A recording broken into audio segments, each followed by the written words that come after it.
Put God first. Always put God first. Why should we put God first? I'll tell you why. Because God put us first. Right from the beginning, in Christ, God reached out, making us his priority, showing us his love that never wavers. He chose us, sacrificed for us, and has been faithful every step of the way. So today, friends, I challenge you, put God first. Let's seek him and let's trust him. As Jesus emphasizes in Luke 12, verse 31, but seek the kingdom of God, and all these things shall be added to you. This isn't just good advice. It's a transformative promise meant to fill our lives with purpose and abundance.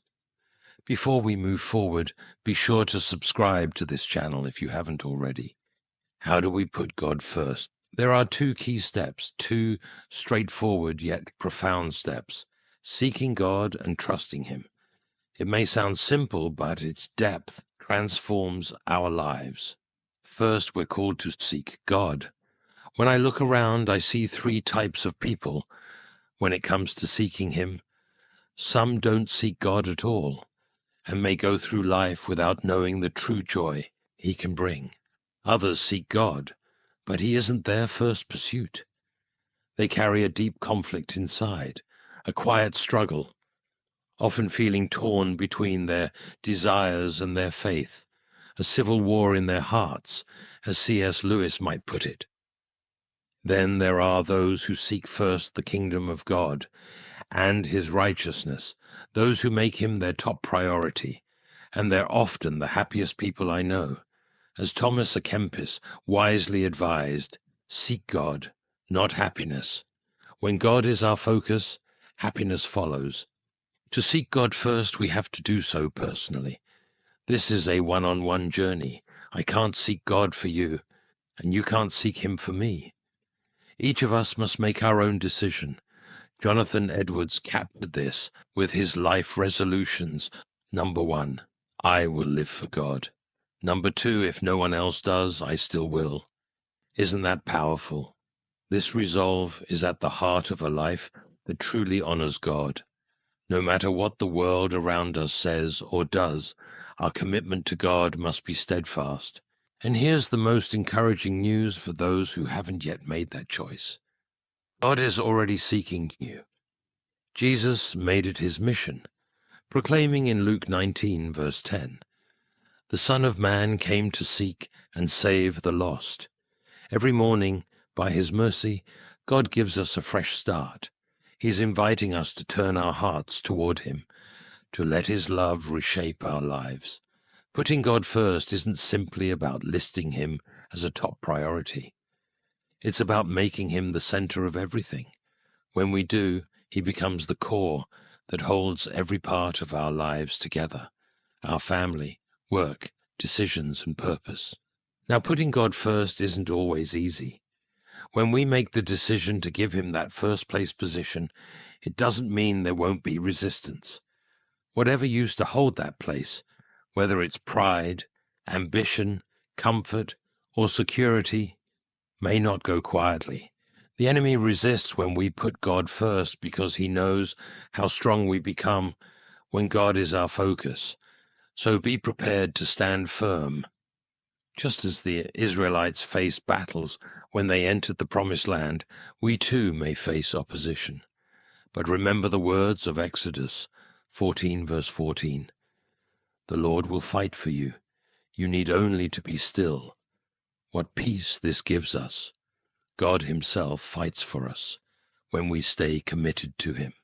Let's remember, God isn't our backup plan. He is the plan. He's not only the one we turn to in times of trouble. Proverbs 16, verse 3 tells us, "Commit your works to the Lord, and your thoughts will be established." We must give him our best if we want his best. God is the Alpha and Omega, the beginning and the end, and when we surrender fully to him, he promises to guide our steps. In all your ways acknowledge him, and he shall direct your paths. Proverbs 3, verse 6. Friends, this isn't just helpful advice. It's a vital part of a life of faith. I know it can be tempting to seek God only for the big stuff, but imagine what would happen if we brought everything to Him. The big things, the small things, the everyday things. Often we make plans and only involve God when things get out of control. But I've come to learn that God wants to be part of it all. We have to learn to trust Him, to depend on Him, with every aspect of our lives. Have you found yourself turning to God only when life gets hard? I've been there too, but I want to encourage you to make a change. Start saying, Lord, I'm putting you first.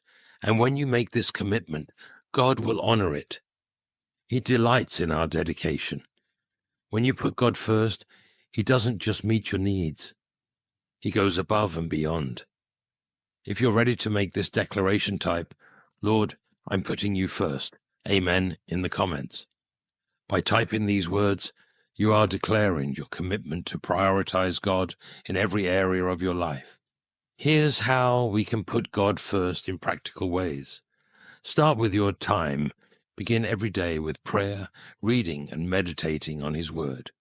Spend time with Him before the demands of the day take over. When we dedicate time to Him, it sets the tone for everything else. Next, put God first in your finances. Proverbs 3 verse 9 to 10 says, Honor the Lord with your possessions and with the first fruits of all your increase. So your barns will be filled with plenty, and your vats will overflow with new wine. When we give God our first and best, He meets our needs abundantly. And it isn't just about material blessings. It's about aligning our hearts with His and trusting Him as our provider. And finally, put God first in your relationships. Let Him be the foundation in every relationship, whether it's with family, friends, or colleagues. Seek His guidance and love in every interaction, asking Him to help you reflect His grace, patience, and love. When God is at the center, our relationships become vessels of His love. A foundational truth from 1 Corinthians 15 verse 33 states, Bad company corrupts good character. This isn't just a piece of advice. It's wisdom for anyone who seeks to walk closely with God. People we allow into our inner circle shape our hearts, our actions, and even our faith journey. Friendships have a unique ability to lead us toward truth and virtue. When we connect with others who share our beliefs and values, it serves as a powerful catalyst in our walk with God. So here's a challenge to all of us, myself included. Take a moment to look at the people around you. Do they strengthen your walk with God, or do they steer you in a different direction? One thing is sure, those who genuinely pursue God surround themselves with others who share that same pursuit. If you're seeking God's heart, then it's essential to examine the company you keep. Jesus emphasized the importance of relationships when He gave a command that would transform the world. Love one another as I have loved you. John 13, verse 34 to 35. This love, modeled after Christ's selfless sacrificial love, is what reveals to the world that we belong to Him. When our friendships are rooted in this Christ-like love, they become a testimony to God's presence in our lives. Our relationships reflect our calling to love one another deeply, not out of obligation, but as an overflow of God's love within us. In this way, our friendships don't just impact our own faith, but shine a light for others to see. In a world that often pushes God to the sidelines, how can we practically put Him first? The answer is beautifully simple. Seek God and trust Him. Jesus didn't make this a suggestion. He gave it as a command. But seek first His kingdom and His righteousness, and all these things will be given to you as well. Matthew 6, verse 33.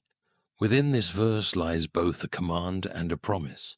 Seek Him first, and He'll take care of our needs. Warren Wiersbe reminds us, God's people live on promises, not explanations. When we live by faith, We don't have to understand every detail. We only need to stand on the promises he has made. C.S. Lewis also spoke to this trust, explaining that faith is the art of holding on to things your reason has once accepted, in spite of your changing moods. Faith doesn't rely on feelings. It's anchored in the rock-solid truth of God's word. When we trust God fully, we can find peace in the assurance that his promises are always reliable, no matter what we face. Consider this. People who don't know God are weighed down by worry, carrying the heavy load of trying to figure out every detail on their own. But we have an incredible assurance. Our Heavenly Father knows our needs before we even ask. Matthew 6 verse 8 tells us, "Your Father knows what you need before you ask him." C.S. Lewis acknowledged that trusting God isn't always easy, saying, "We are not necessarily doubting that God will do the best for us. We are wondering how painful the best will turn out to be." Sometimes trusting God means holding on to his promises, even when the way forward isn't clear. It's about accepting that his plans are ultimately for our good, even if we don't yet understand them. This kind of trust transforms worry into prayer, drawing us deeper into the peace that God promises. Worry, as Lewis observed, can create an infinite capacity for distraction, clouding our view of God's work and love. Jesus draws a clear line between a life spent worrying and one spent seeking God's kingdom. What we focus on reveals where our heart is invested, and by constantly feeding our anxieties, we may be losing sight of the unshakable promises of God. William Law put it simply, "If you have not chosen the kingdom of God first, it will in the end make no difference what you have chosen instead." The truth is, at the end of our lives, only our choice to follow God will matter. We can have achievements, a great career, a comfortable home, but if God wasn't our first priority, none of these things will hold lasting value. When God takes his rightful place at the center, as A.W. Tozer said, 1,000 problems are solved all at once. Imagine if every challenge, every worry, was met with the peace and strength that come from knowing God himself is with us and for us. Worry, unchecked, has a way of draining our peace and robbing us of joy. Jesus warned us that people who don't know him are often consumed by questions like, "What will I eat?" or "What will I wear?" These are understandable concerns, yet Jesus reassures us, "Your heavenly Father knows that you need them." Matthew 6, verse 32. So when he tells us to seek first the kingdom of God, he's inviting us to place our trust in him for all the details. It's a profound invitation to depend on God for our daily needs, knowing that he already knows them all. Jesus continues in Matthew 6, verse 34. "Do not worry about tomorrow, for tomorrow will worry about itself. Each day has enough trouble of its own." Isn't that a truth we all can relate to? Each day brings its share of challenges, and sometimes it feels as though they just keep piling up. Yet when we seek God first, we open ourselves to the peace that surpasses understanding. Philippians 4 verse 6-7 encourages us, "Be anxious for nothing, but in everything, by prayer and supplication, with thanksgiving, let your requests be made known to God. And the peace of God, which surpasses all understanding, will guard your hearts and minds through Christ Jesus." Seeking God means that we go to him first in every situation, not only as a last resort. When we choose to bring everything to God in prayer, we're met with a peace that defies logic. Here's the incredible reality. When we prioritize God's kingdom, he promises to meet our needs. In my own journey, I've found time and time again that when I take care of God's business, he takes care of mine. When I seek God's heart above all, he does something incredible. He transforms my own. He calms my anxious thoughts, strengthens my heart, and grants me a confidence that only comes from knowing that He is in control. Jesus assures us not to worry about tomorrow, but to focus on drawing close to Him today. True peace, provision, and joy come from living in an intimate relationship with God, drawing on His strength and trusting His plans for our lives. Let's make the choice today to put God first. C.S. Lewis once wrote, "Aim at heaven and you will get earth thrown in. Aim at earth and you will get neither." When we prioritize God's kingdom, we're building our lives on an unshakable foundation that no storm can overturn. Daily struggles will come, but when we're anchored in God's promises, we're prepared to weather anything. Seek God, trust Him wholeheartedly, and watch as He fills your life with purpose, peace, and a joy that can only be found in His presence.